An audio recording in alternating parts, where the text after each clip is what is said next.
You're listening to the Savoir Faire Audio Experience. Are you ready?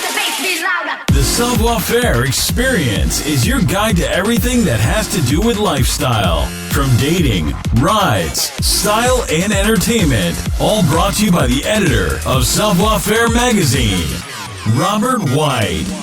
Anything goes on this audio experience. So, let's go. It's still the best. All right, guys, welcome to another cool episode of the Savoir Faire Audio Experience. I really appreciate all of my listeners that are taking advantage of this podcast format that we're doing. We're really kind of knocking these things out fast this year. I think we're pushing like somewhere in the 60s in episodes so far, and we've only gotten 30 days into the year. Guys, I want to kind of introduce you to someone really cool that we're interviewing today, because this is definitely a legend in the music industry that some people, including myself, just might not have known. And so I say that with no disrespect, but Andy Stochansky is here today. How you doing, Andy? Good.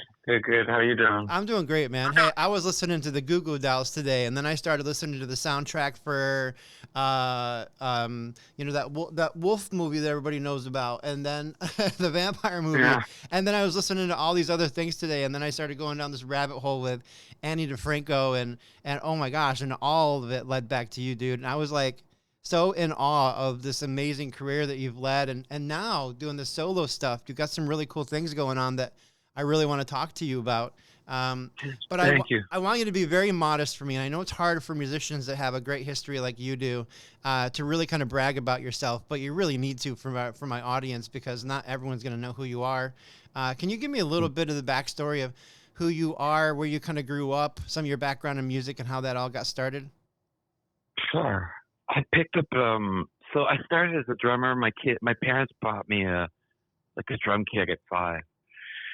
I don't know how they did it, but they did. And so at the same time and they made sure I took piano lessons.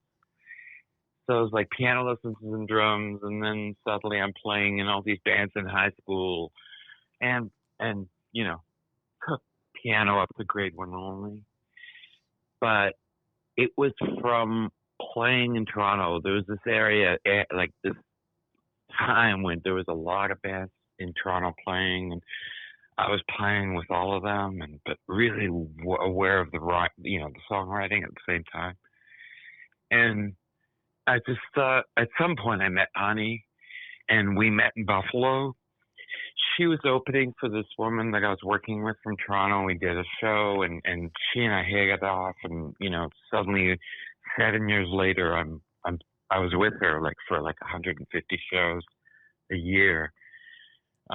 Just the two of us, really, for the most part.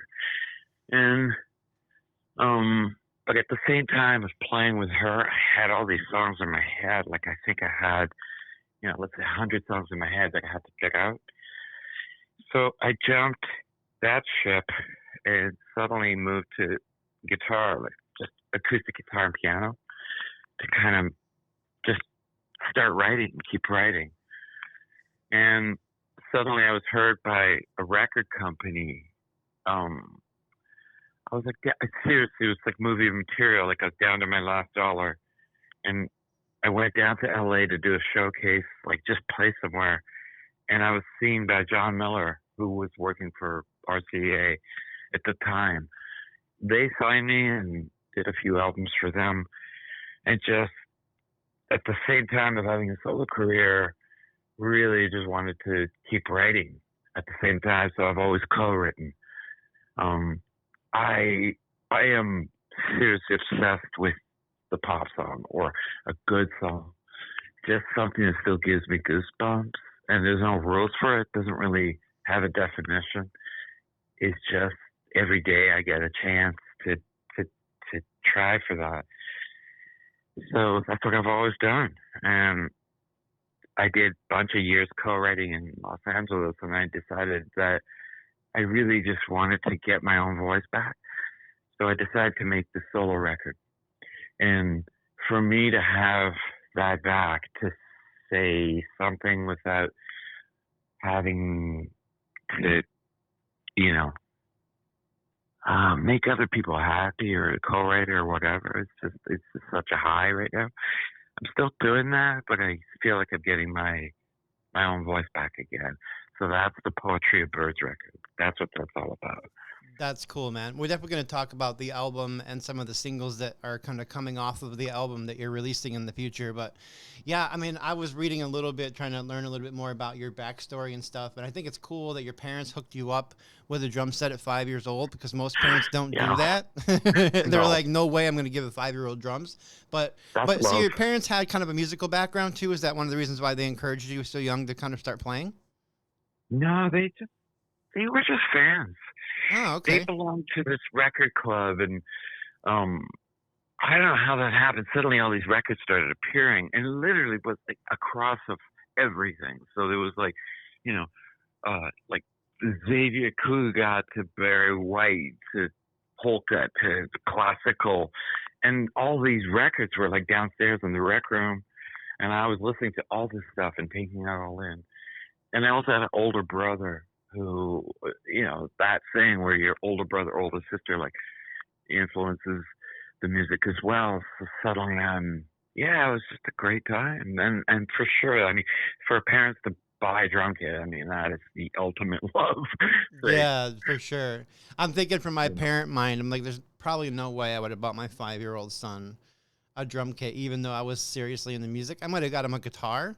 Maybe like Totally. let's sit down and talk about how to play this thing. Like Yeah. give him Yeah. lessons, but like just the I was just thinking the 5-year-old just pounding on drums in their room all the time. I mean, Yeah. they're learning, but that's super cool that happened for you. So let's fast forward a little bit. You go to LA, you're doing a gig there, and you get signed there, obviously. How did that really play out? You just were playing in a small room, and then someone just came up to you and was like, "Hey, we love your sound." I was interested. I was like an early email was like, "Hey, I've got a few shows for like I could book you in." Somehow this person heard my music, and she booked me into like this 5-show tour. And on the last show, that's when I was on Melrose and opened for this band. Played like a 20-minute set, and it was a buzz band, and they were seeing like every record company was there, and suddenly RCA was the one that I signed with. Because they got the song, right? They were like, "All right, let's do this." So, thank God, you know what I mean? It's kind of like this all stars line up, and you suddenly realize, okay, I guess I'm doing this for real. Yeah, that's cool, man. Well, I definitely want to ask you some kind of detailed questions about some of your time with a couple of different, really just some solid artists that I know of too that you have worked with. Obviously, Ani DiFranco is a huge part of your career. You can't look you up without running into her, which is cool because you guys were doing a lot of shows. You're playing with her, and I think I saw something when I was doing my research. 150 shows per year for 7 years was the number I think I saw. Yeah. That's a lot of road time, man. So you must have some really cool stories about Ani. Is there anything you can kind of share with us, just like an experience that, I don't know, maybe it's even one of the common stories that's already out there, but I'd be really kind of cool about, because Ani is like a poetic writer, man. Like, oh my gosh, Totally. her music is so intense and cool. And I unfortunately probably met Ani, or not met Ani, but like was introduced to her through some random girlfriend in high school, potentially. Uh-huh. Right? Yeah. So like every woman that I know from the 90s and was listening to Ani DiFranco. So, yeah, so if you can give me some stories about that, that'd be really cool. And then I saw another thing too, where you obviously worked with Johnny Rzeznik from the Goo Goo Dolls too. That's another good friend of yours. So maybe you can give me some stories about him as well. Yeah, sure. You know, with Ani, it was, I showed up at such an early stage. It was just the two of us in a car that suddenly we were on the road, and I felt like it was just like you were on a mission. Like I'm trying to find the words to describe it. Like there were like 4 people in a bar seeing us. But then the next time we came to town, because we were kind of like the local band in all the cities in the U.S., suddenly next time we came to, that city, it was like 8 people and they all had, T-shirts or cassettes and stuff. And just the absolute love for her that the fans had was it was a no-brainer for me. And I felt like at the same time musically, it was just so on fire. so dynamic, and it was like I just challenged myself every night to push it, and we would just remember tiny things at at some show, and then remember that, and for every possible show after that, it would be like things that I remembered, and the show would just grow from there. And she was writing on the road at that time, like new songs, so exciting. Yeah, that's cool. Was there any kind of like particular story that you have with Annie that kind of sticks out when you think about her? Something kind of Um, silly or funny that happened on the road, or huh? maybe not. Of like you spent I'm so much thinking. time with this cool woman, I would assume there'd be some kind of like little trigger story that's just like, yeah. I mean, I love the idea that you got to see the growth of the popularity, which is cool. Yeah, Going from like seeing 4 people, then 8 people, and then seeing people wearing the T-shirts and the albums, and obviously the growth continued because she became a legend in music, um, yeah. which is really cool. But you also worked with the Goo Goo Dolls lead singer too, right, Johnny? So what happened with Johnny? How did you guys actually meet? So at that time, it was like the second record on RCA. It's called 100, and I had just finished Five Star Motel, and that was the first one. And I needed to start searching for a producer, somebody that could, I was just curious who would be into my music. And my manager at the time sent the cassettes here, like these early CDs of mine around to LA. And John Rzeznik heard that very CD and went, what is that? I want to produce that record. It literally came like that. Somehow Pat Magnarella, his manager, heard that CD and played it for John. He's playing like a bunch of CDs that week on his tour bus. So I flew to Nashville where they were that night and hung out with him, and we just totally hit it off. His respect for songwriting is epic. Hmm. It's just unbelievable. He doesn't give up. He's still, again, like that thing where it was just we hit it off that way. And there's a song called House of Gold off of 100, and that was the song where he was like, I want to make this. And I don't know, I still think I think it was like that was the song that really got me the gig to work with him. Okay, cool. Well, you wrote a song called "Home" for the Goo Goo Dolls too, right? Yes, yeah, Yeah, that was the first single they released off of "Something for the Rest of Us" CD. Was the album yeah. they had? Yeah. So I mean, your songwriting career goes way deep, and that's something that I really am a fan of. You've written for a Well, lot of really great artists and had a lot of really good success with that, and it really just comes down to the craft of being able to write. Where do you think the inspiration for a lot of your music comes from? What kind of how do you visualize the world? I mean, I think that's the unique thing about you, Andy, from what I've learned about you in a brief time, doing some research, is that your outlook on life is just a little bit different than everybody else's. And I think that is what makes your lyrical kind of mind work, which is so unique. And I think that's one of the thank reasons you. why you're getting so many good home runs with artists and now your solo career too. But yeah, how do you visualize things? Like, give me a little insight to your brain and how that works. I really just, when someone comes into the room to write with me, we just talk for a sec. Not for a sec, like a few minutes to figure out where you're at, what kind of stuff do you want to say. Sometimes I don't do that. I'll just surprise somebody. Um, it really is like a mishmash. There's no rule.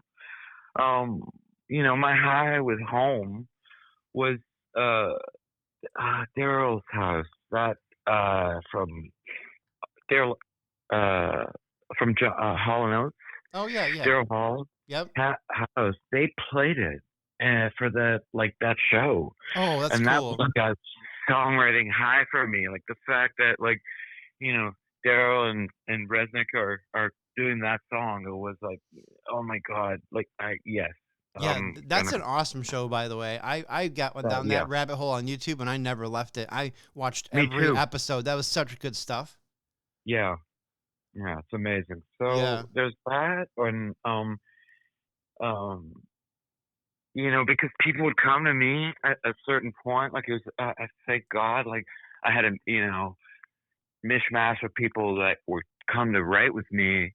And I got that job. I was like, I'm so lucky. Like I Yeah. could do this and open the door every day and be, having a blank slate, having a chance at it. One of my memories for LA was Lola Lennox, Annie's daughter. And she and I wrote a bunch of songs and wrote this song called Pale. And it wasn't, we were told not to write a ballad. We have enough ballads. And I decided to put up this piano song or piano line. She's like, what's the, I said, that's a ballad. We're not writing a ballad. She's like, okay, let's go down 5 minutes. And we ended up writing, this song called Pale. And, it's like, those are little highlights for me. To be able to work, it was co-produced by her mom.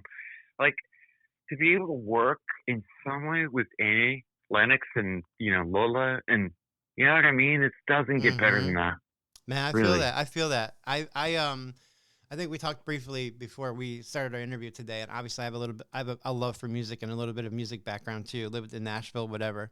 One of the things that I've kind of noticed, and I'm sure this is the same feeling for most people, especially you, the way you're talking about Annie Lennox and some of these really amazing artists that you've worked with. It was cool for me to be like, okay, there's a lot of people that are unreachable when they're really hot, when they're new on the radio, when they're really killing it. They're unreachable. You're going to see them at a show. Maybe you can do a meet and greet, but to like really have a deep conversation with those people, it's tough unless you're the media, maybe. So it was tough. But like now that I've kind of grown up, and so have they a little bit more, right? I mean, the music scene's always changing. There's always new artists, and some of the classic traditional guys kind of fall back. I think a lot of people get very humbled by that experience, and they become more approachable. And that's one of the cool things that I've realized is like people that you would expect that you would never, ever get to meet in life. I mean, 25 years later, I interview these people that I respected the hell out of in Nashville all the time now, or in LA, or in New York. Like I'm meeting really, really solid, legendary people and communicating with them about music and talking about these things. And that's cool. I think the other level of that, what you're talking about with Annie Lennox, which would be a shock factor for me too, is if I really was able to sit down and write with someone that legendary, right? And I'm sure that's one of those things for you too. It's like you have to pinch yourself a little bit and be like, am I really in the room with Annie Lennox and her daughter writing a song right now? I think that would be overwhelming, right? So that's a very cool thing. But I definitely want to highlight, Andy, while I have you, your solo career, because I'm not gonna lie, I was singing Oxygen like to myself. I listened to it 3 times, and then I started singing it to myself, and I was like, oh, this is very catchy. Like, so I would encourage people to listen to Oxygen at least 3 times when they check you out. But the new album's called Poetry of Birds. Talk to me a little bit about the album, and then we'll dive into Oxygen and learn more about the single. Okay. First of all, Poetry of Birds is a song I wrote about my grandmother.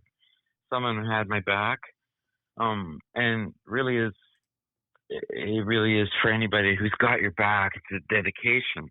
And so on top of, hopefully everybody has that person that, has your back in ways that like when you just don't understand the world, but this one person does, and she was. And so I decided that was the song about her. It's like Poetry of Birds. That title comes from the respect of nature, not business, not anything else, just respect and humility for other people and the beauty of nature and the poetry of nature, really. So that's where that title comes from. That's cool. He decided it was going to be the title of the record at some point. I can feel that too. My grandmother's probably my biggest supporter in life by far. And Oh, still alive, 83. She lives 3 blocks away from me, and we definitely communicate quite often. So I love that. That's a really cool thing, and I can definitely relate to that. Is there kind of a storyline to Poetry of Birds? Like obviously this kind of love for nature, and we're inspired by the love of your grandmother, but like, is there a storyline through these songs? Because when I listen to Oxygen, I'm thinking like, okay, there's something a little bit deeper here, and I haven't heard the other songs quite yet, but I feel like you're definitely trying to get some attention on a topic. Yeah, that one is a friend of mine was going through a divorce, and super bad divorce. Not that any divorce is good. This is just a pretty epic one. I'm in LA, he's in Toronto, and we basically, when it's all going down, I FaceTime with him to try and support him. You know, I'm not in town, I can't hear him out or whatever.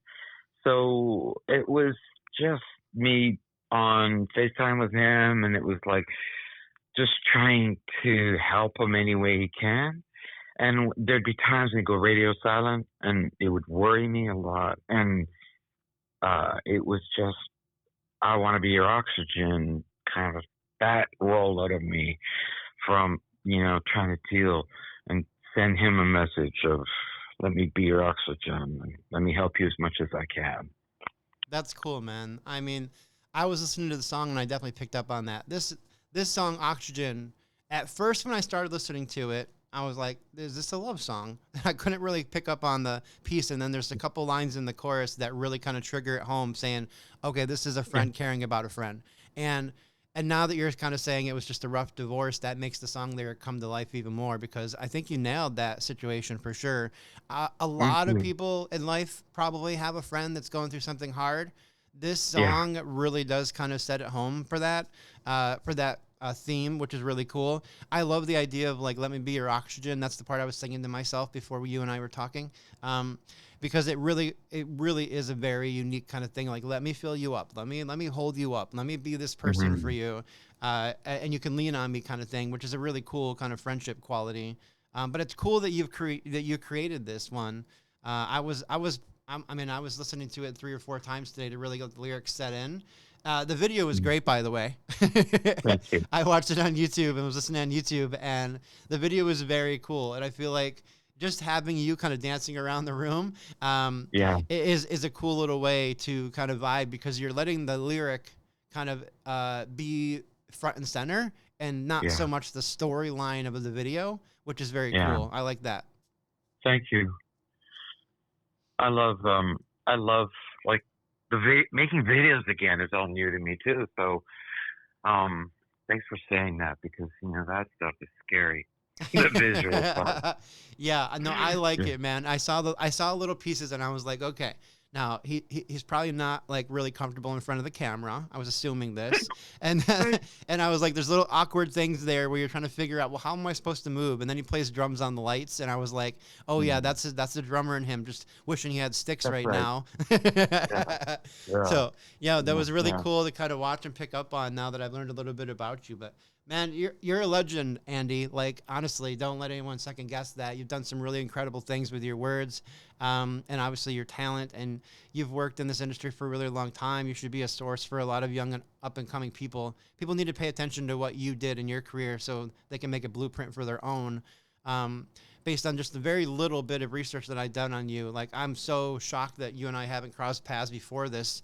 I've been a fan of a lot of the artists that you've written for, and so I'm really surprised that I wasn't doing any deep dives and being like, oh, Andy, yeah, I know exactly who he is and what he wrote. So I apologize for that, but super cool to be able to connect. Thank you. Yeah, absolutely, man. Well, I'll put some links out there for you. Let's see. So Andy has YouTube. Andy has Instagram. Is there a website for you too where people can go listen to your music? Not yet, but on Instagram it's House of Andy. And yes, YouTube, of course, my name. And I mean, just thank you for the love and thank you for the support. Yeah, absolutely, man. I respect the hell out of really great artists and learning from people that have been there before me and kind of have laid some of the pavement down for younger artists to kind of come through. And I think you definitely have earned your keep, man. It's really cool to be able to connect with you and talk. Thanks so much. Thanks for the support. Yeah, absolutely. Thank you. Thank you for listening to the show. Please take a minute to head over to www.savfair.com and subscribe to our publication.